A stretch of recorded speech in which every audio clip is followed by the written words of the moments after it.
Ang video natin ngayon ay tatlong ilaw at ikokontrol ng 3-gang switch. Tapos may kasamang tatlong outlet. Magkasama lang ang ilaw at outlet dito sa isang circuit breaker. So ito yung magiging supply natin. Ang itim line 1, ang blue line 2. Dito natin yan ikukunik mamaya pagkatapos natin mag-wiring. So ito ang supply natin dito.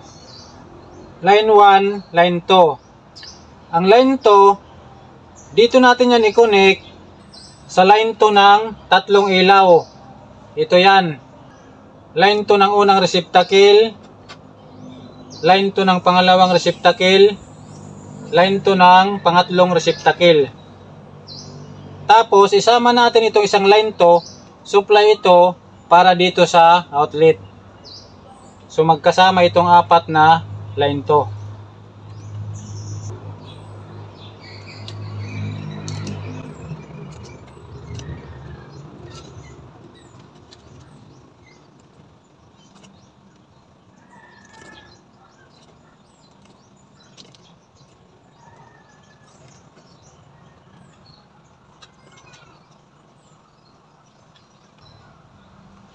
Ang line 1 naman, dito natin yan ikukunik sa supply papunta sa 3-gang switch. Itong walang tagging, ito ang gagawin nating supply ng switch. Dito natin yan ikukunik. Tapos, isasama natin itong isang line 1, supply dito sa outlet.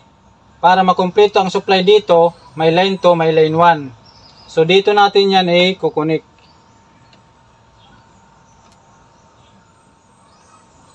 Ang line 1 papunta sa switch, tapos papunta doon sa kabilang box.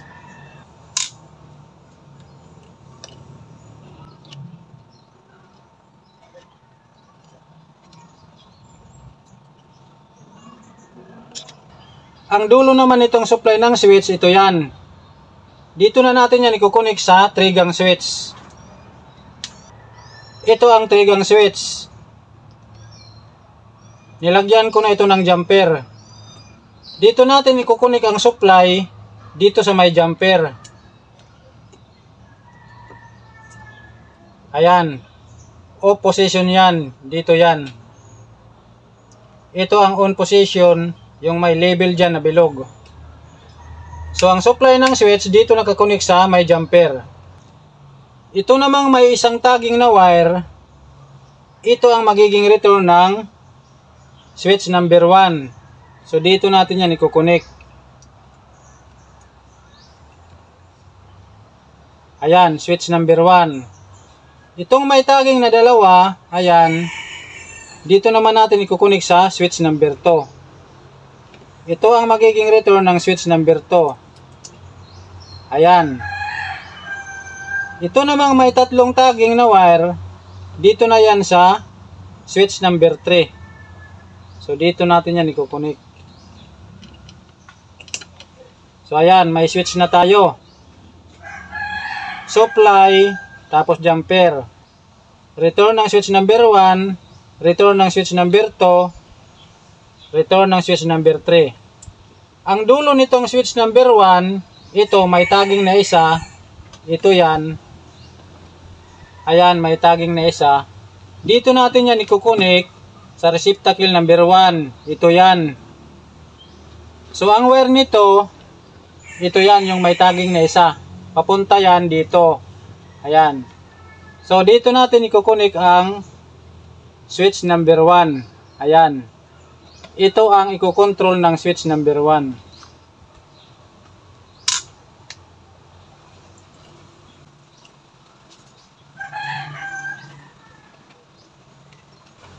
So ito na ang supply dito sa ilaw.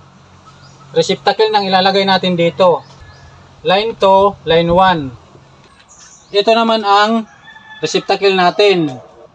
Ang line 1 na dumaan dito sa switch, dito natin yan ikukunik sa gilid.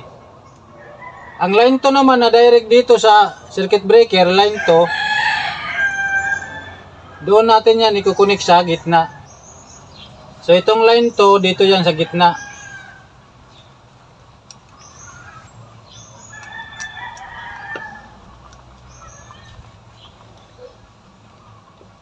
Ang line 1 dito na yan.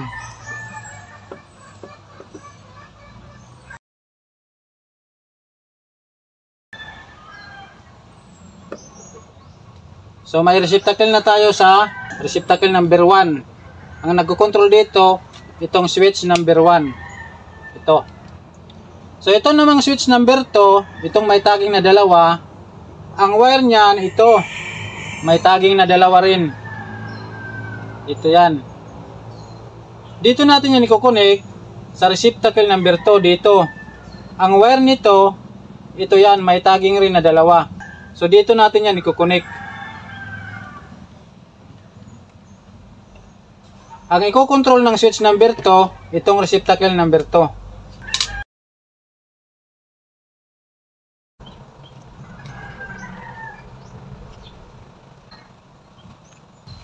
So ito na ngayon ang wire sa receptacle. Line 2, line 1. Ang line 1 na dumaan sa switch, dito uli sa gilid. Ang line 2, dito sa gitna. So ang line 2, dito yan.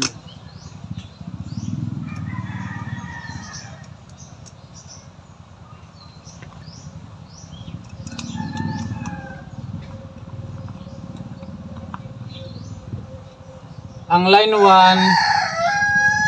1 dito na yan.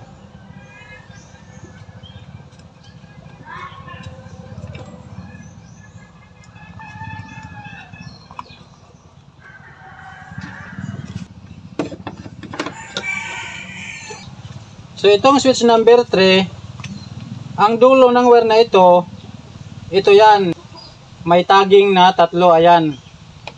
Dito natin yan i-connect sa pangatlong receptacle, ito yan. Ang wire nito, ito yan, may tagging rin na 3. So dito natin yan i-connect.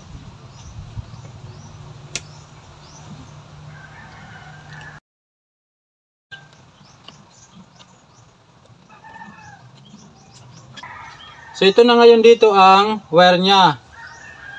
Line 2, line 1. Ito naman ang receptacle natin. Ang line 2 dito ulit sa gitna, ang line 1 na dumaan sa switch sa gilid. So ang line 2 dito yan.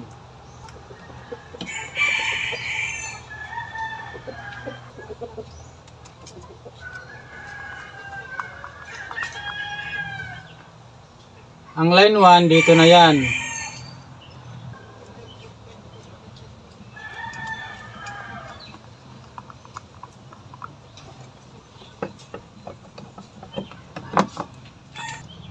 So tapos na tayo sa ilaw. Mamaya na natin ito ipasok sa box kasi di mo pa natin ito uli para maintindihan ng maayos. So dito naman tayo sa outlet. So ito na ngayon ang supply natin dito. Line 2, line 1. Ang line 2, dito natin ito i-connect papunta sa line 2 ng outlet. Ito yan. Ito.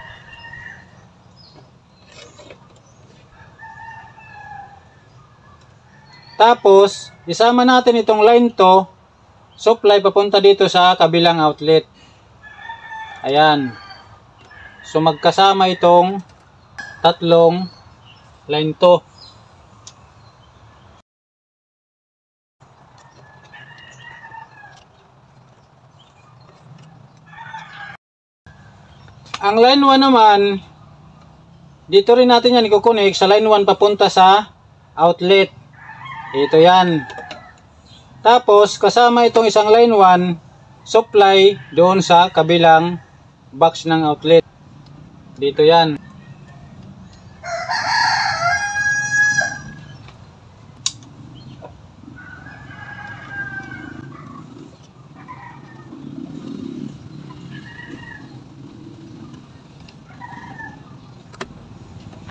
Ito naman ang outlet natin. Tugang. Nilagyan ko na yan ng jumper. Ang line 1, dito yan. Ayan. Ang line 2, dito na yan. Ayan.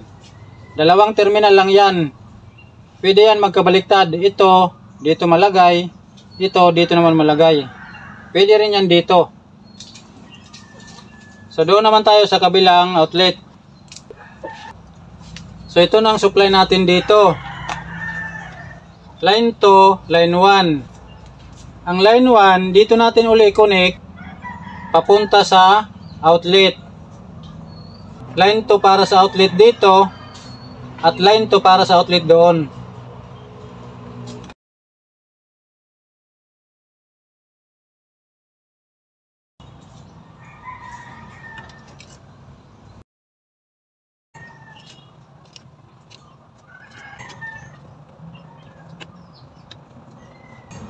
Ang line 1 naman, dito rin sa line 1, papunta sa outlet. Dito at saka dito. Ito yan.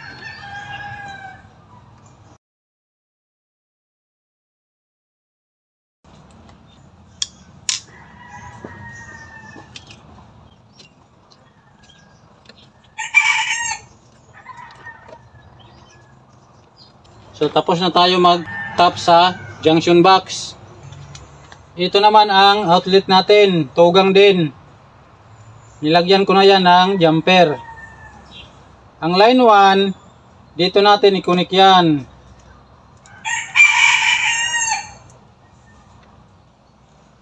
Ayan. Ang line 2, dito na yan.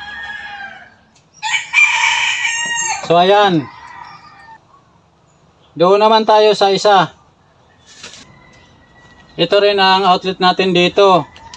Tugang rin. May jumper na yan. Ang line 1 dito sa taas.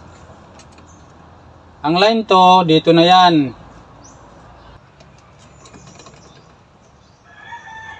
So ayan. Kumpleto na ang outlet natin. So dito naman tayo sa circuit breaker. So itong supply natin, line 2 at line 1, dito natin yan i-connect. Ang line 2, dito natin yan i-connect. Luwagan muna natin.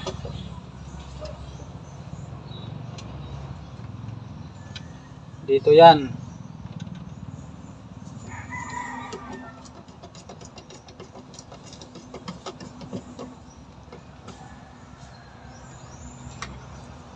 So itong line 1 dito na yan.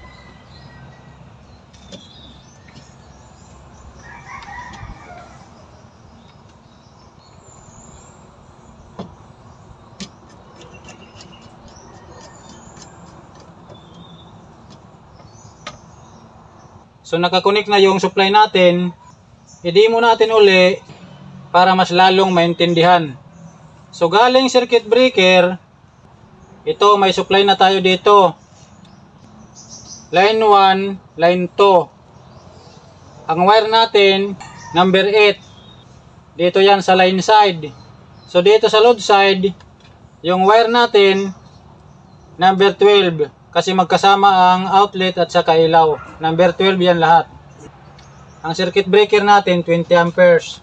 So galing sa circuit breaker, ang line 2, ito yan. Pumasok yan sa lahat ng receptacle line 2. Ito, receptacle 1, receptacle 2, receptacle 3. Tapos, pumunta pa yan dito, supply para sa outlet. Line 2 yan. Ang line 1 naman, ito, pumasok yan dito sa 3-gang switch. Ito yan, supply. Itong nakakunik sa jumper. Tapos, ang isa nito, pumasok doon sa box supply dito. Ayan, dalawa na ang supply dito. Line 2 at line 1. So dito sa switch, pagpasok dito sa supply, dito sa may jumper, ito na yan. Tatlong return. Dito sa switch 1, ito ang return na wire nya. Sa switch number 1, may tagging na isa. Ito yan. Pumasok yan dito. Ito ang kinokontrol ng switch number 1. Yung switch number 2 naman, may tagging na dalawa. Ang wire niyan ito, may dalawang tagging rin. Pumasok yan dito. Ito yan. Ito ang kinokontrol ng pangalawang switch. Ang pangatlong switch, may tagging na 3, ito ang wire niyan. Doon yan pumasok sa pangatlong receptacle. Ang kinokontrol nito, yung pangatlong receptacle. Switch number 3. So, okay na tayo dito. Dito tayo sa outlet. Pagdating dito sa outlet, ito na ang supply natin. Line 2, line 1. Ang line 2, pumasok lang yan sa outlet. Ayan. Tapos, diretso doon sa kabilang outlet, supply doon. Ang line 1 naman, ayan, pumasok rin dito. Pares lang yan. Tapos, ang isa, diretso doon sa box, supply dito. Ito na ngayon ang supply dito. Yung line 2, pumasok sa outlet. Saka dito rin. Ang line 1, ito yan. Saka, ito rin. So, okay na tayo dito. Ipasok natin ito sa box, tapos i-test natin.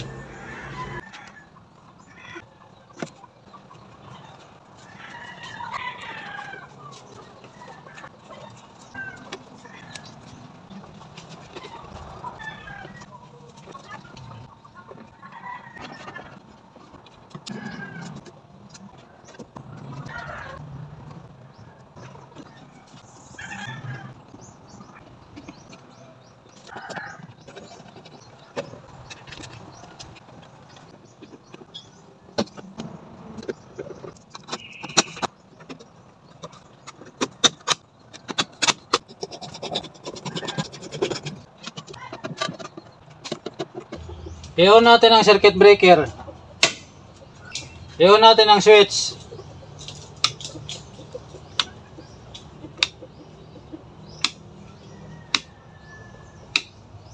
Test natin ang outlet.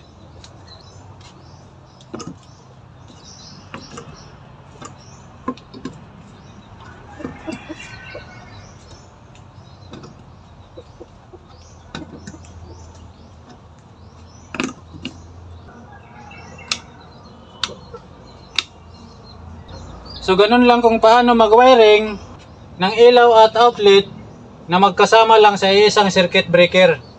So, sana po ay may natutunan kayo dito. God bless po.